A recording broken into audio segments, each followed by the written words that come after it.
புதியவை. பிறருக்காக வேலை தருகிற தேவன். ஜனவரி 18.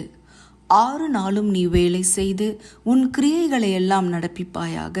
யாத்ராகமம் 20:9. வேலை என்பது தேவனுடைய ஈவு. இது சுமையல்ல.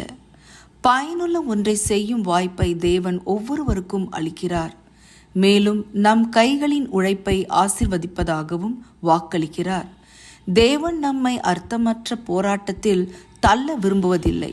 மாறாக செயலில் ஈடுபட்டு பலனடையும் ஆசீர்வாதத்தை அனுபவிக்க செய்கிறார்.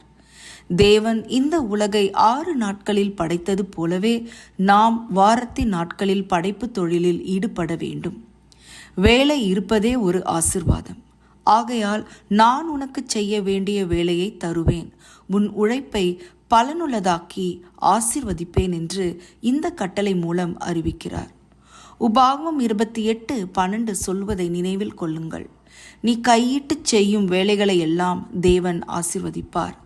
இதனால் அர்த்தமுள்ள 6 நாட்கள் உழைப்பை தேவன் தருவார் என்கிற உறுதிமொழியாக இந்த கட்டளை இருக்கிறது. கொலோசியர் 3:23 படி நாம் எதை செய்தாலும் முழு மனதோடு மனதருக்காக அல்ல தேவனுக்காக செய்கிறோம் என்று மன மகிழ்ச்சியுடன் செய்ய வேண்டும். 1853 1856 நடந்த கிரைமியன் போரின் போது பிரிட்டிஷ் படை வீரர்கள் காயங்களால் மட்டுமல்ல, முகாம்களிலும் மருத்துவமனைகளிலும் நிலவிய வேதனையான சூழ்நிலைகளாலும் உயிரிழந்தனர். அந்த காலத்தில் செவிலியர் தொழில் மரியாதைக்குரியதாக கருதப்படவில்லை.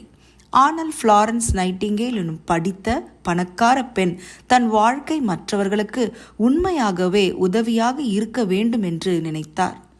விமர்சனங்களை பொருட்படுத்தாமல் ஒரு செவிலிய குழுவுடன் போர் பகுதிக்கு சென்றார்.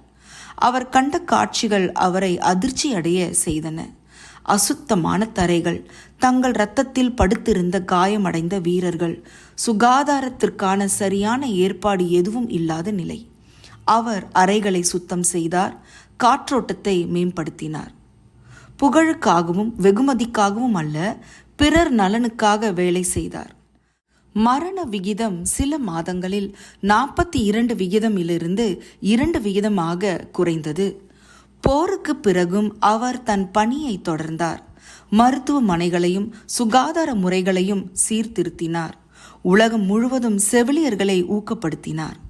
தேவன் நமக்கு வேலை கொடுத்திருப்பது பணம் சம்பாதிப்பதற்காக மட்டுமல்ல, பிறரின் வாழ்க்கையை மேம்படுத்துவதற்காகவும் தான். நமக்கு தேவன் பயனுள்ள தொழிலையே தருகிறேன் என்கிறார். ஜெபம். மக்களுடைய நலன் மேல் அக்கறையுள்ள தேவனே, நாங்களும் அப்படிப்பட்ட மனநிலையில் உழைக்க எங்களுக்கு உதவி செய்யும். ஆமேன்.